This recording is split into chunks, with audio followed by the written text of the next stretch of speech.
Mabuhay Pilipinas! Maligayang pagbabalik dito sa aking channel, pero kung bago ka lang, pasuyo ng like and subscribe. Salamat agad. Ngayong gabi ng Huwebes, February 22, 2024, mga kababayan, patuloy pa rin po ang iral ng easterlies dito sa ating bansa. Ito po yung mainit na hangin mula sa dagat Pasipiko na nagdadala ng maulap na panahon na meron pong tsansa ng pagkakaroon ng mga pag-ulan, kulog at kidlat. Bukod po sa epekto ng easterlies sa ating bansa, tayo rin po ay naapektuhan ng El Nino. Daman-dama po ito ng ating mga magsasaka na natutuyuan ng lupa at ang kanilang mga pananim ay nagkamatay na, at ganoon din po ang mga nag-aalaga ng mga hayop, particular na ng mga manok na nai-heat stroke po kaya namamatay. At tayo rin po mga tao ay alagaan po natin ang ating kalusugan, tayo po uminom ng sapat na tubig dahil hindi po biro ang init na ating nararamdaman. Ito po ay posibleng magkaroon po ng epekto sa ating kalusugan at ang masama pa po ay humantong po sa heat stroke. Kaya mag-ingat po tayo. At ngayong gabi mga kababayan, asahan po natin dito ang panahon natin sa Metro Manila at ilang natitirang bahagi ng ating bansa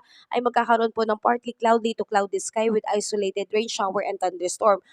Posible po yung mangyari ngayong gabi po. Ito po ay epekto ng easterlies and localized thunderstorm.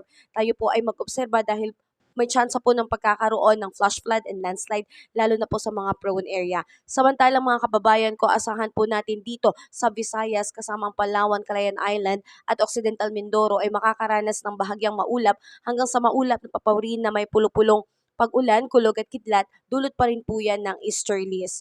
At dito rin po ngayong gabi sa Northern Mindanao kasama ang Caraga, Davao Region, magkakaroon ng cloudy sky with isolated rain shower and thunderstorm.